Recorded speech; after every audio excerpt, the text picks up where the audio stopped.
ini untuk tahapan yang lebih sulit lagi, karena saya harus mempresentasikan, karena saya sudah dipilih kan, saya harus mewakili klien saya itu untuk mempresentasikan tentang hukum investasi Indonesia atau hukum penanaman modal Indonesia.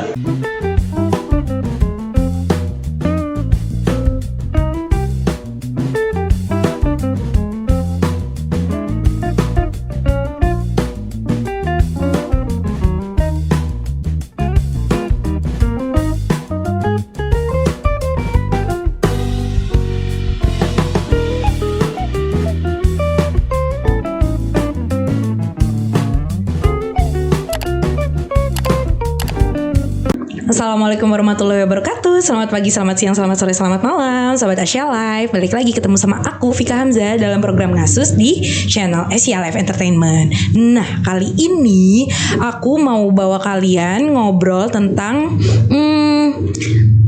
law firm, lawyer, pokoknya yang berhubungan sama itu. Nah, di sini sekarang aku ditemenin sama Mas Doni. Mas atau Bang ya? Bang aja ya? Bang aja. Oke, Bang Doni. Nah, Bang Doni ini lawyer dan udah punya law firm sendiri, yaitu DZB Advocate and Legal Consultant ya Bang ya? Oke, nah Bang, diceritain dulu dong nih latar belakangnya bisa sampai bangun DZB Law Firm ini gimana? Oke. Bismillahirrahmanirrahim. Bismillahirrahmanirrahim. Jadi dulu itu awalnya ya, saya itu terinspirasi sama Om. Saya punya Om yang juga lawyer gitu. Dan kemudian saya ngelihat saya diajak beberapa kali ke kantornya, aktivitasnya. Akhirnya itu yang membuat saya pengen jadi lawyer gitu. Itu SMA tuh nggak salah. Terus setelah pas SMA, karena memang sudah punya niat pengen jadi lawyer, sekolahlah hukum. Saya sekolah di universitas swasta di daerah Jakarta. Kemudian setelah lulus nggak mikir panjang, langsung PKPA. Jadi kalau prosesnya berdasarkan undang-undang, lawyer itu harus pendidikan dulu. Oke. Selepas lulus saya namanya pendidikan khusus profesi advokat. PKPA itu. PKPA yang diselenggarakan oleh PRADI, Perhimpunan Advokat Indonesia, organisasinya lah. Yang mengurus semua tentang lawyer lah, tentang advokat atau penasihat hukum. Alhamdulillah setelah PKPA ujian, dulu itu zaman saya tergolong itu 2009.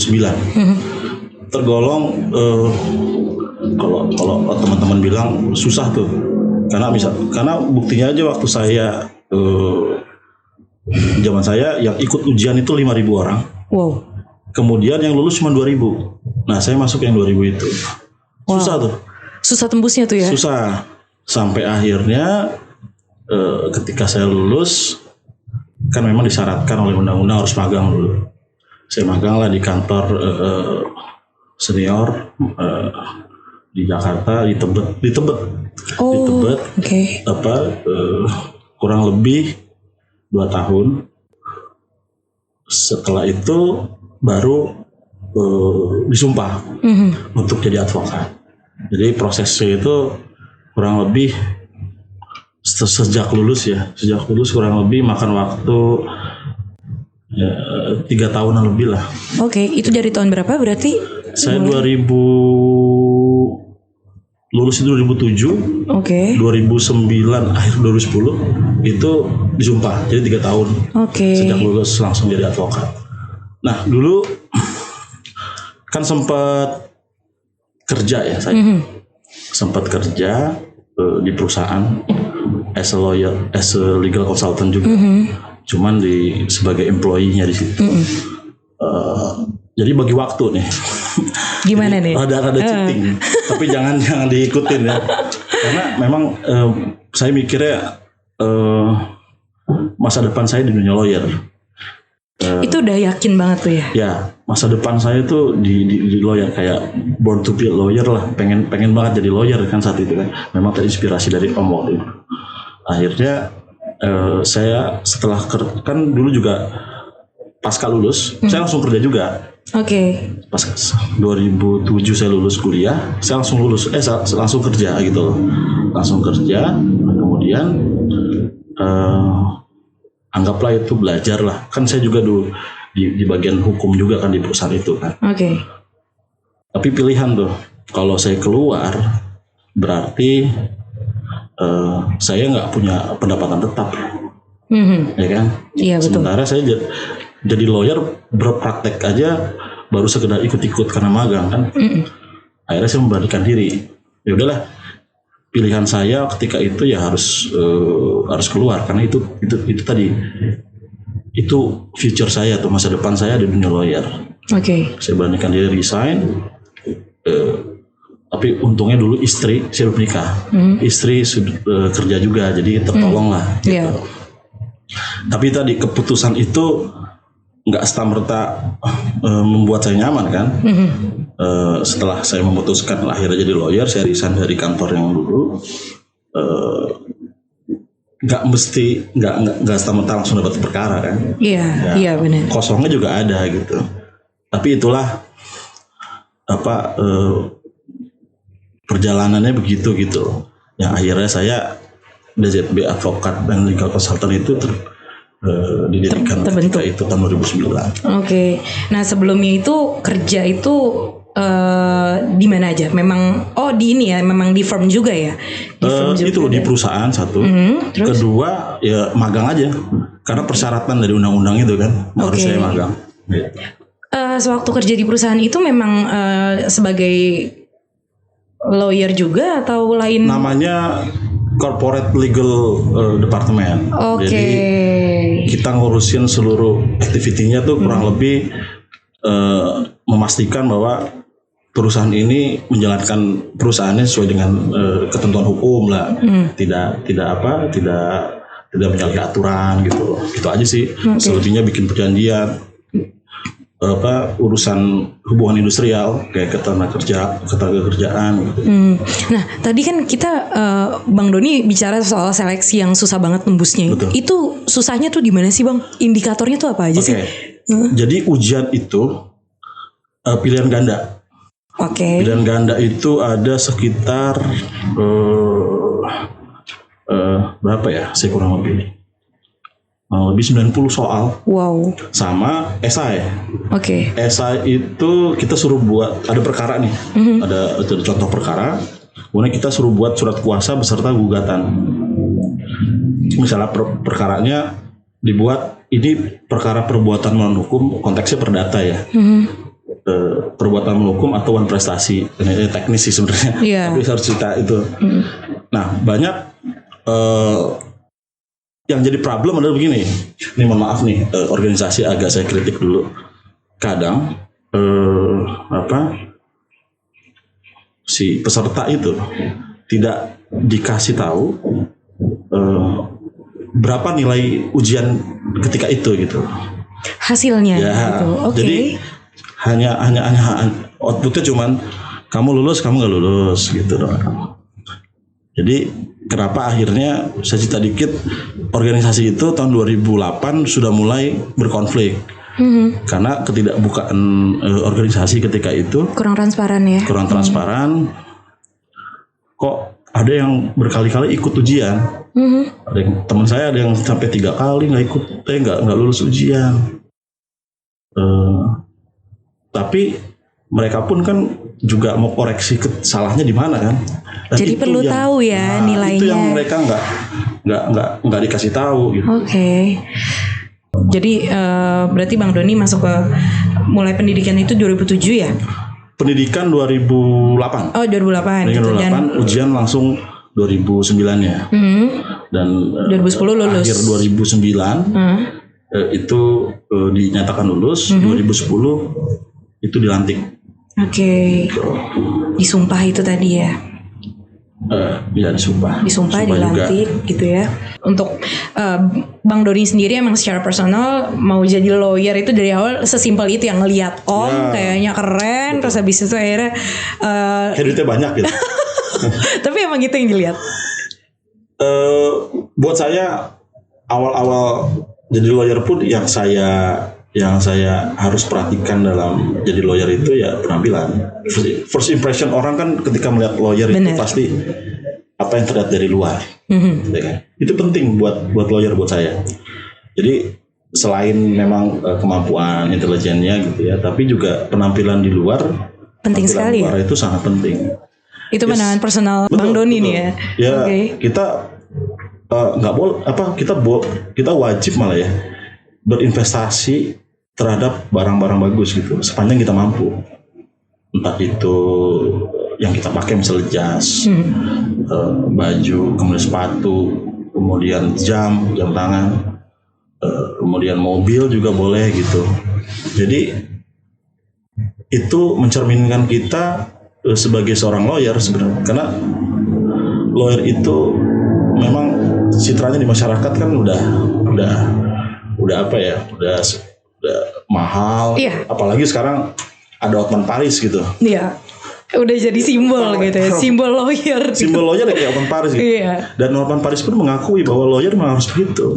Tapi sebenarnya ada peraturan tertulis nggak sih? Menarik nih soalnya bahasanya gitu, karena memang lawyer identik dengan barang bagus, barang mahal, rapi gitu kan ya. Memang ada aturan tertulisnya nggak sih sebenarnya? Enggak ya. Itu kalau kita lihat lawyer di Amerika misalnya, mereka itu kan selalu pasti setiap hari atribut mereka pakai dasi jas, itu aja. Komplit ya. Ya, jadi betapa mereka menghargai profesinya gitu. Kalau Indonesia advokat itu kan namanya officium nobile, artinya profesi terhormat. Kemudian banyak yang mengartikan bahwa profesi terhormat itu selain kita menjaga marwah profesinya, tapi kita juga harus menjaga penampilan itu kan bagian dari menjaga marwah kan sebenarnya. Betul. Gitu. Bukan hanya lawyer buat saya, pengusaha, apapun gitu kan, orang kan pengen selalu tampil bagus di depan orang. Baik kita bidang jasa, misalnya Mbak lah. Iya benar. Ngelihat, mohon maaf ya, bukannya saya mau mendiskriminasi orang, tapi buat saya penampilan itu sangat penting karena akan dinilai sama si akan menggunakan jasa kita. Misalnya orang lihat kita pertama kali first impressionnya kita pakai baju mohon maaf biasa, kurang menarik lah, lusuh gitu. Terus tiba-tiba kita minta lawyer fee. Oke, lawyer fee-nya saya minta 100 juta. Kan pasti klien tanya gini, masa sih penampilan lusuh gitu minta 100 juta? Ini mah 10 juta aja deh gitu loh. Itu penting. Bener. Umumnya begitu kira-kira. Bener sih, aku ngerti kan? Maksudnya apa gitu kan. Dari situlah dari penampilan juga jadi apa ya, si customer paham gitu. Oh, gue harus pantasnya seberapa nih gitu ya. Bener gak sih? Betul. Itu dinilai. Selain pemahaman kita terhadap suatu perkara aja gitu ya. Oke. Karena kan kita kalau ketemu klien harus banyak mendengar dulu. Jadi nggak semata-mata tentang penampilan, walaupun itu penting juga karena first impression sekali lagi. Tapi dibarengin sama kemampuan ya. Kan dia taruh semua masalahnya ke kita. Dia percayakan tuh. Jangan sampai kita jadi orang yang bermasalah. Iya. Gitu. Orang yang mengurusi masalah kita itu ya kita tuh maksud klien ya memang orang yang lawyer yang memang benar-benar sudah settle. Itu kan bisa diakalin semuanya. Yeah.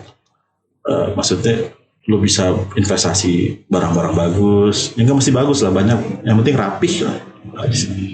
Dan itu juga sebenarnya cara untuk menghargai diri sendiri ya nggak sih Bang? Betul ya kan? Banget itu. Cara kita menghargai diri sendiri ya dengan kita berpenampilan rapi gitu. Jadi orang juga lebih menghargai kita ketika kita rapi, bener ya. Gitu. Terus Bang, kalau bedanya advokat sama lawyer itu apa sih? Sebenarnya sama, itu sih istilah aja ya. Hanya istilah ya. Istilah aja. Kalau di Indonesia lebih banyak dipakai itu advokat. Kalau di Amerika banyak dipakainya lawyer. Disebutnya lawyer. Itu sama, fungsinya sama aja sih. Oke. Tapi ketika membangun DZB law firm ini gimana sih?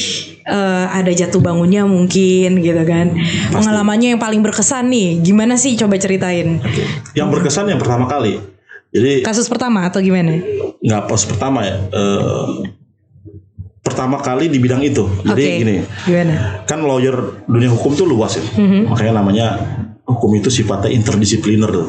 Masuk ke semua lini kayak anaknya gitu. Kita bisa masuk ke hukum apa, hukum perseroan, hukum kedokteran, hukum apa. Awal-awal kasusnya sederhana lah, kasus perceraian. Oh gitu. Kasus biasa. Cuma kesini-sini saya dapat tantangan ketika saya lewat kerabat gitu ya, diminta tolong untuk mereview dokumen joint venture antara perusahaan Indonesia dengan perusahaan Belanda. Oke.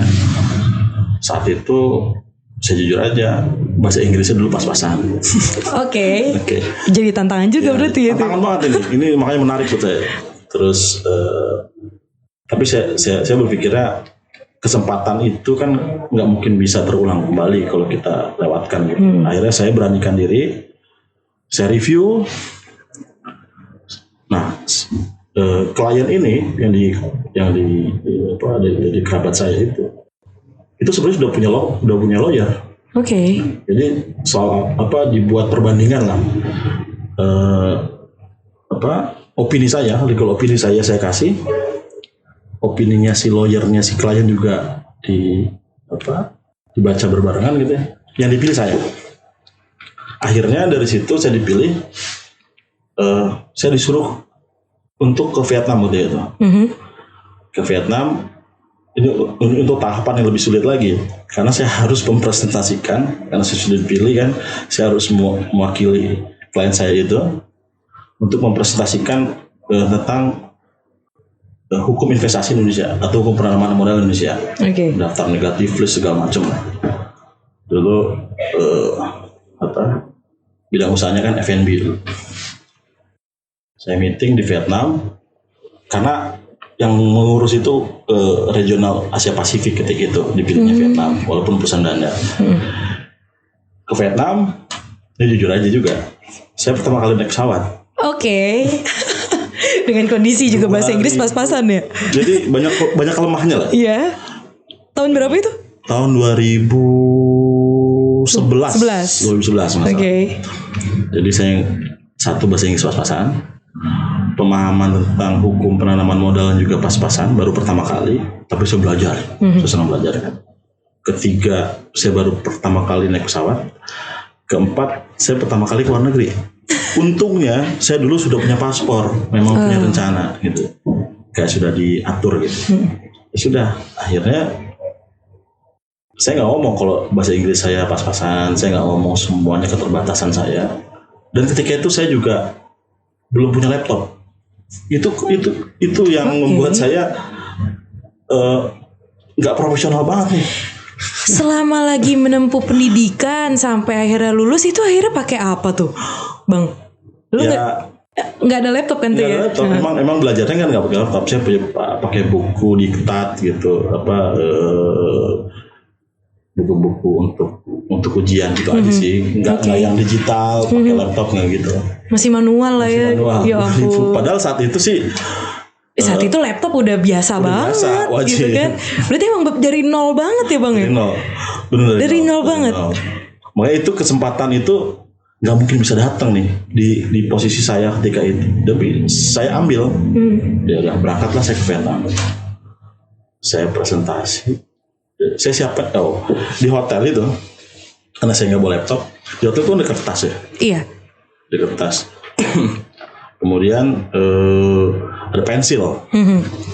Saya tulis tuh poin-poin yang akan mau saya presentasikan. Saya hafalin juga bahasa Inggrisnya. Ya, dibantu sama istri. Waktu itu zaman BlackBerry kan nggak salah. Jadi tolong dong translate. Gini situ tuh. Menjelang presentasi itu kan saya sarapan dulu. Saya ketemu sama klien saya bilang, Mas, nanti saya yang presentasi, tapi nanti kalau ada pertanyaan dari si orang ini, counterpartnya, saya mau dibantu ya gitu. soal bahasa Inggris saya agak kurang gitu, agak kurang aktif gitu kan. Oh ya nggak apa-apa mas. Oh dia akhirnya terbuka. Oh nggak apa-apa mas. Yang penting kita mas siapin aja aspek hukumnya seperti apa. Ya udah presentasi. Saya presentasi. Ini harus percaya diri kan. Presentasi. Emang modalnya udah pede aja ya. Udah. Pede dan saya pakai jas, pakai dasi. Jadi itu yang saya bilang balik lagi ke tadi soal penampilan. Saya dipuji sama si orang Belanda ini. Dia bilang waktu sarapan kan sempat ketemu juga tuh tegur-teguran dulu sebelum presentasi. Karena dia kan orang F&B kan nggak selalu formal kan, nggak selalu formal itu, pakaian baju rapi. Wah, lawyer begini ya, keren rapi. Itu kan nilai sebenarnya. Betul. Nilai kita mereka sudah menghargai dari awal. Jadi itu yang buat saya tambah percaya diri lagi tuh ketika presentasi. Udah banyak bertanya dijawab sama klien saya akhirnya. Oh gitu. Karena berhasil pulang dari Vietnam saya dikontrak setahun sama klien itu. Jadi, itu sih bener ya lumayan ini banget ya. Kalau itu nggak saya ambil karena saya takut. Kan itu banyak lemahnya dari saya. Artinya banyak kelemahan dari saya ya. Tapi keinginan tekad. Saya bilang dari awal saya emang pengen jadi lawyer. Pede aja, jalanin aja udah ya. Yang penting fokus kan ya. Kunci utamanya percaya diri. Percaya diri itu penting banget percaya diri. Untuk membangun karakter, membangun kemampuan juga gitu. Jadi nggak usah takut gitu ya walaupun bahasa Inggris lemah. Akhirnya saya belajar. Sembari belajar kan akhirnya kan. Iya. Dan dikit-dikit sekarang ya alhamdulillah. Ada beberapa juga klien saya bukan orang asing tuh. Banyak kan sih orang Jerman sih. Iya. Tapi pentingnya itu ngambil kesempatan gitu ya, jangan dilewatkan ya. Walaupun kita masih kurang, banyak kurangnya ambil aja ya bang. Kalau saya saat itu gak saya ambil juga, mungkin saya juga nggak pernah belajar bahasa Inggris. Nggak ada terpacu ya, nggak ada triggernya. Betul. Gitu. Itu trigger saya untuk belajar bahasa Inggris juga sih sebenarnya. Berarti sekarang udah fluent lah ya.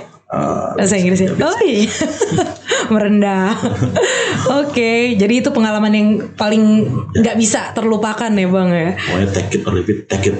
Untuk maju ambil. Gak usah kebanyakan mikir ya. Apapun bisa. Asal mau. Dan kalau udah mau kan jadi mau belajar, mau betul, ada tantangan apa juga diajar terus ya.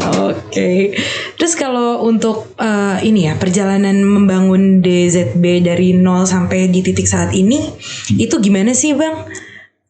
Ya sama aja kayak kantor-kantor biasa ya.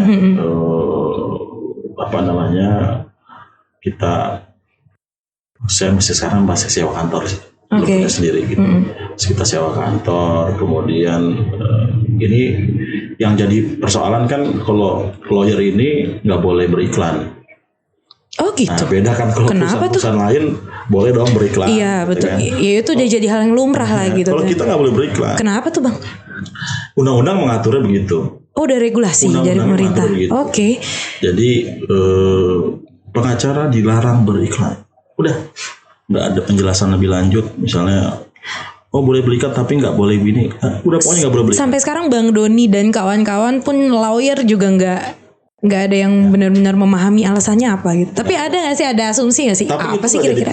Nggak jadi problem buat. Nggak jadi masalah ya. Buat saya, buat teman-teman yang lain lawyer juga, karena ternyata tanpa beriklan pun ada metode lain yang memang banyak manfaatnya. Kita kan butuh jaringan berarti. Betul. Jaringan itu kan berarti harus banyak teman, banyak yang lain. Jadi hobi saya akhirnya banyak bahasanya nongkrong lah, hangout sama teman-teman, membuka komunikasi lagi sama teman-teman lama gitu kan. Dari situ ya. Banyak lah akhirnya yang 1-2 dapat perkara. Jadi kerjaan utama sebetulnya nongkrong. Nongkrong tapi berfaedah ya kan. Bener. Nongkrong kalau di rumah aja, atau di kantor aja, kan kita juga bukan law firm yang besar, ya kan. Kecuali kita law firm sebesar ABNR, firm besar lah ya. Orang datang ke kantor untuk nggak mencari gitu. Tapi kalau kita kan merintis harus jemput bola dong. Jadi brandingnya dengan cara seperti itu ya? Ya sesekali saya jadi sponsor acara gitu, misalnya acara apa. Oh nggak tertutup ya? Untuk itu nggak apa-apa lah. Itu. Yang penting promosi yang kayak above the line, below the line itu kita nggak boleh. Oke. Jadi nggak perlu diiklanin pun juga, yang penting ada cara lain, ada ngopi cara lain. gitu kan. Ngopi itu branding silaturahmi. Bener juga, bener. Betul. Oke. Untuk namanya sendiri nih, DZB Law Firm itu dari mana? DZB ada kepanjangannya kah atau gimana? Itu kependekan dari nama saya. Oh gitu. Nama saya Doni Zulfikar Batubara. DZB Advokat and Legal Consultant. Oke, nah ini menarik juga nih, karena yang aku perhatiin dari sekian banyak law firm yang ada di Indonesia, kebanyakan itu singkatan dari nama si lawyernya itu sendiri. Itu kenapa sih Bang? Kenapa jadi kultur gitu kayaknya ya? Ya mempersingkat aja, kalau misalnya namanya panjang kan untuk dibuat pelang namanya kan panjang. Jadi untuk mempersingkat aja namanya.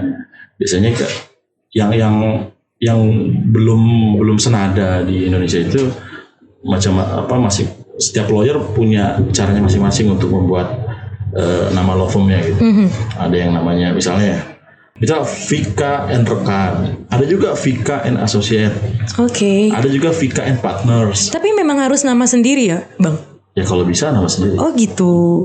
Sudah dapat license, ya itu kebanggaan kan. Oh iya benar juga sih. Ya karena memang yang namanya lawyer, maksud aku gini, kalau perusahaan kan dia ya perusahaan gitu kan, namanya nama perusahaan. Kalau lawyer itu kan kita berdiri sendiri gitu kan ya. Betul. Jadi memang ya justru kebanggaan ya nama sendiri ya yang dipasang ya.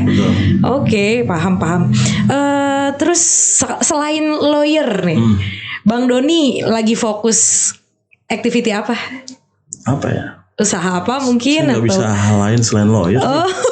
Paling turunannya. Kerjaan yang nyambung sama dunia lawyer itu kan kayak perizinan, compliance segala macam. Itu saya jalanin. Tapi saya khusus untuk di BKPM, kemudian Badan Koordinasi Penanaman Modal gitu ya. Kemudian di Ketenagakerjaan juga saya ngurus. Udah sih sebatas itu sekarang. Jadi memang passionnya tuh lawyer banget Bang. Kalau disuruh kerjaan yang lain, saya kayaknya coba. Kenapa? Belum pernah. Tapi kenapa harus lawyer aja gitu? Nggak mau coba gitu kan? Jadi dokter, PNS mungkin. Gimana pandangannya? Kalau PNS jelas nggak boleh. Ya kan? Karena kalau mau jadi lawyer, status PNS-nya harus dilepas. Gitu. Jadi itu tadi saya nggak bisa apa-apa selain jadi lawyer. Jadi emang nggak tertarik sama sekali untuk keluar dari sekarang lawyer, sih. Kan saya jadi lawyer 2009 ya. Sekarang 2020 hampir 11 tahun. Fasenya itu berubah-ubah tujuan jadi lawyer. Dulu mungkin 5 tahun pertama pengen banyak pengalaman dan mencari uang. 5 tahun berikutnya sampai ke 10 itu sudah profit oriented lah. Sekarang saya sudah mulai nih mencoba untuk melakukan aktivitas yang kegiatan sosial. Tapi tetap nggak bisa keluar dari zona hukum. Ya ngasih bantuan hukum secara gratis. Oh gitu. Kegiatan namanya pro bono kan. Pro bono itu kita melakukan penyuluhan hukum secara gratis, memberikan konsultasi hukum gratis kepada orang-orang yang memang tidak mampu gitu atau kurang gitu. Jadi orang kan kalau mau punya permasalahan, ini harus didampingin sama lawyer kata orang misalnya gitu. Tapi kan lawyer mahal, saya nggak berani. Iya, lawyer identik dengan mahal. Saya datang aja nanti dicasnya berapa per jam gitu kan. Betul. Orang sebelum ketemu lawyer udah takut. Padahal undang-undang kita mewajibkan setiap lawyer untuk melakukan kegiatan pro bono. Nama kegiatannya memang pro bono itu ya? Pro bono itu adalah memberikan advokasi kepada masyarakat tanpa harus dibayar. Itu setiap lawyer memang di undang-undang diwajibkan ya, seperti itu. Jadi, ada batasannya nggak sih Bang? Misal berapa orang gitu yang harus dibantu atau gimana? Enggak ya?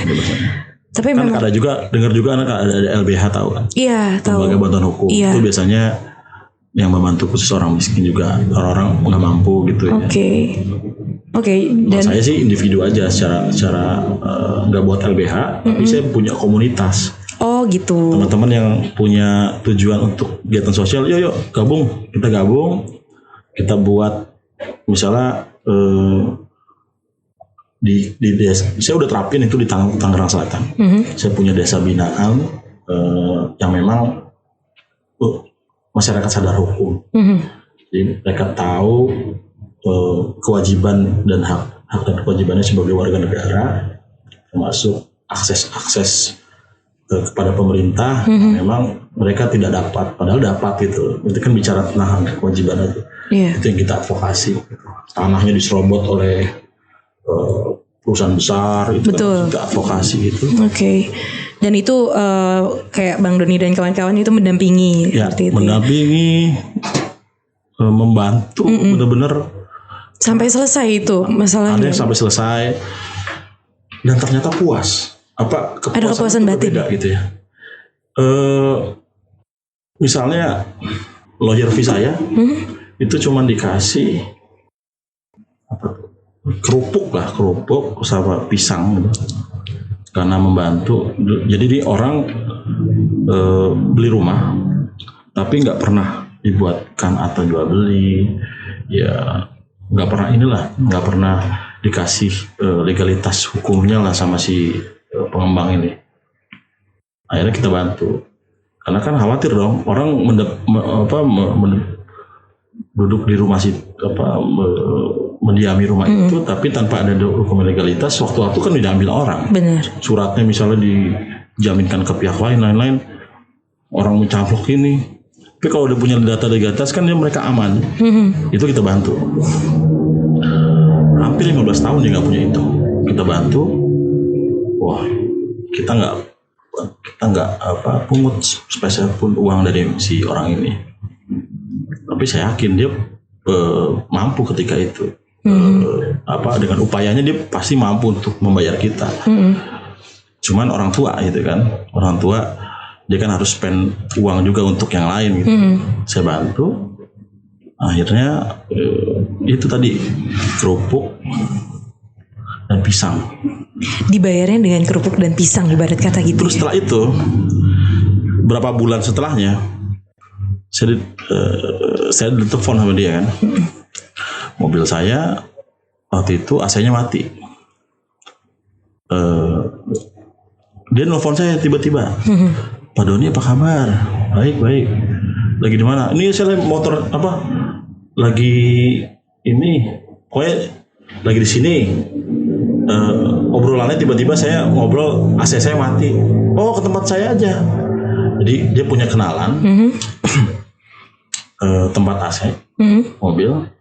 Ya udah saya bawa situ. Setelah itu saya mau bayar, udah dibayarin. Gitu. Jadi kadang-kadang rezeki itu bukan ketika kita mau mengurus orang gitu ya, mengurus perkara orang, tapi bisa di lain waktu gitu. Itu yang saya rasain. Dengan cara yang lain juga gitu ya.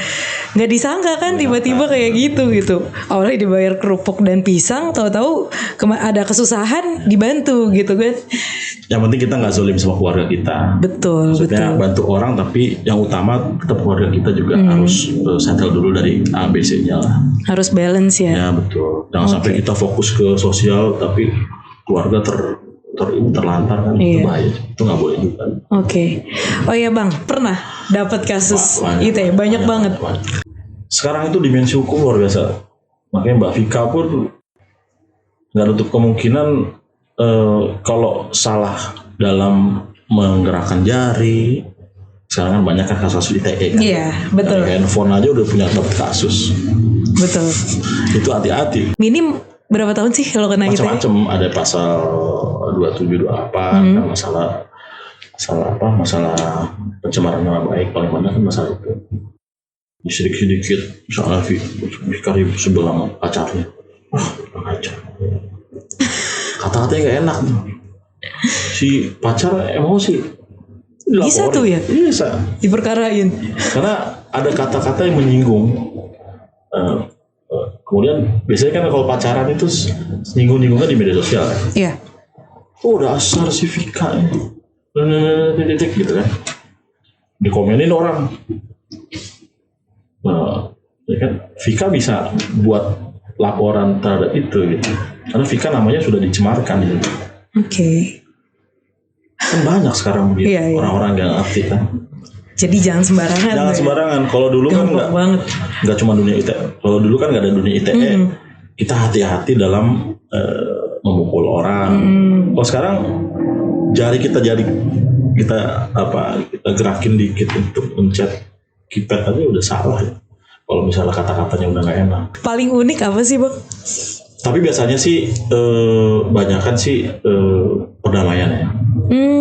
Ini ya diselesaikan secara keluargaan gitu ya. Karena kan memang pidananya nggak yang murni pidana kriminal gitu. Kebanyakan kayak gitu ya, perbuatan tidak menyenangkan, pencemaran nama baik kali gitu ya. Ini kan ya minta maaf lah, saling minta maaf. Tapi ya nggak ada pengalaman unik sih, cuman ya banyak aja begitu.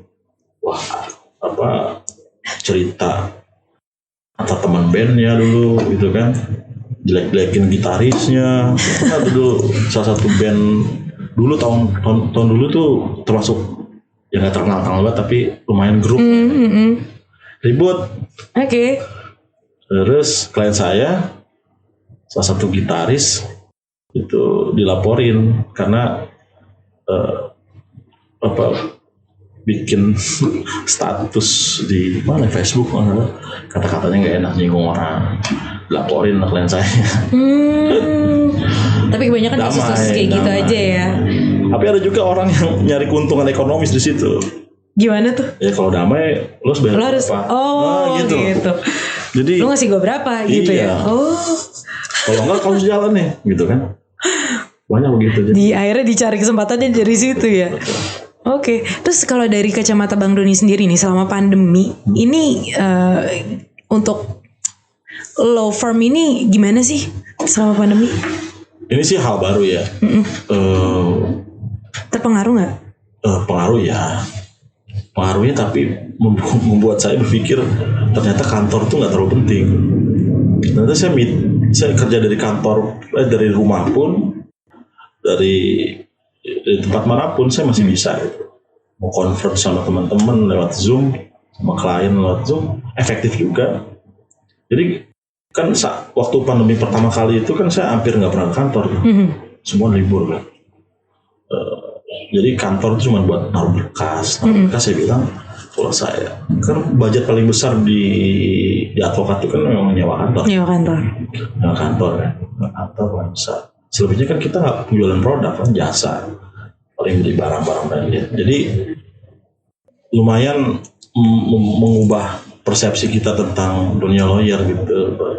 Digital itu memang lawyer harus juga masuk ke dalamnya gitu. Kita harus adaptasi terhadap perkembangan zaman.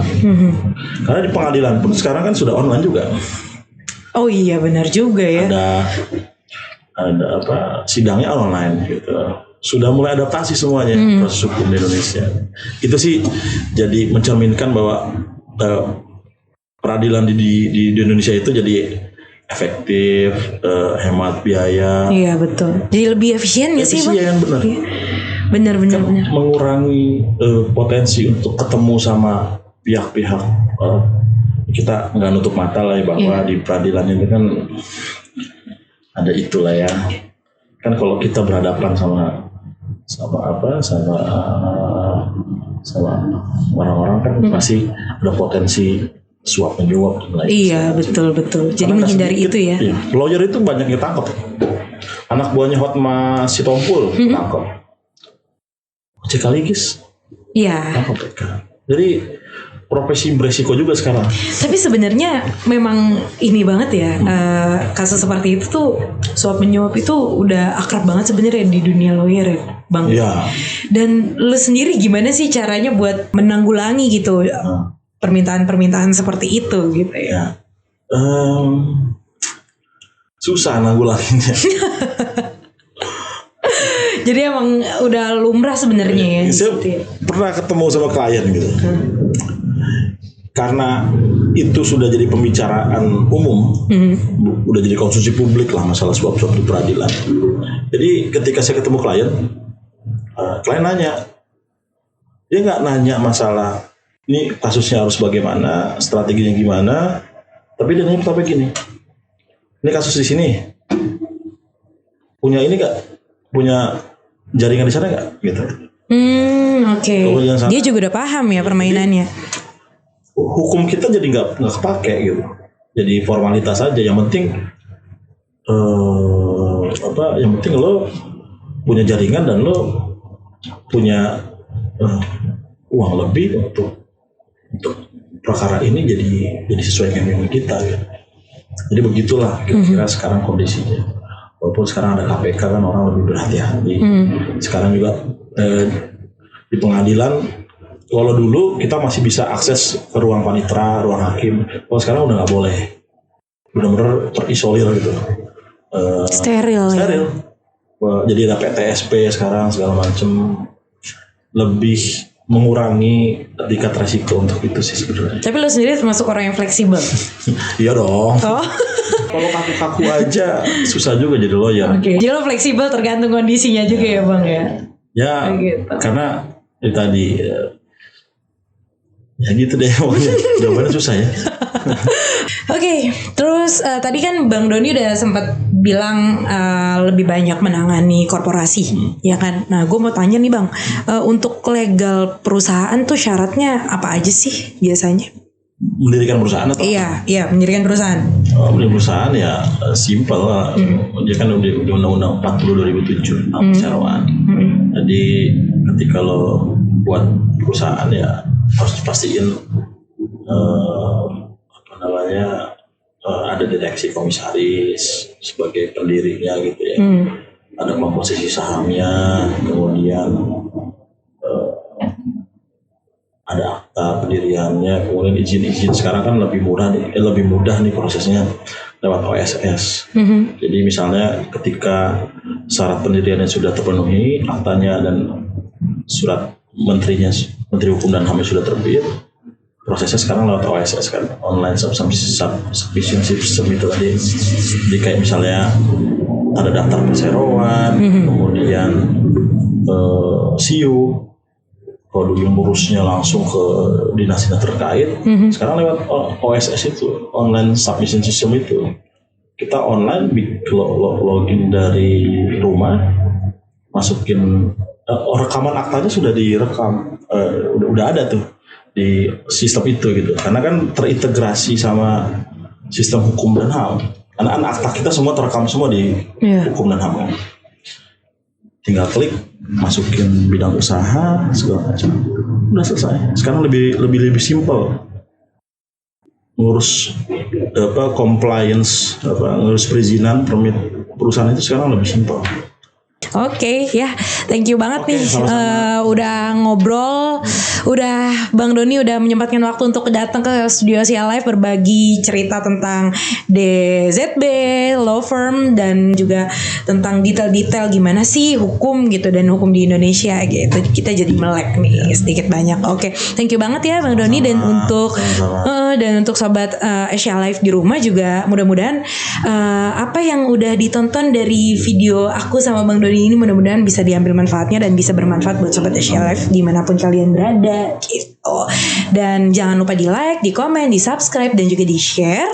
Dan selalu mampir channel Asia Live Entertainment, ditonton video-videonya, and see you on our next video. Thank you for watching. Wassalamualaikum warahmatullahi wabarakatuh.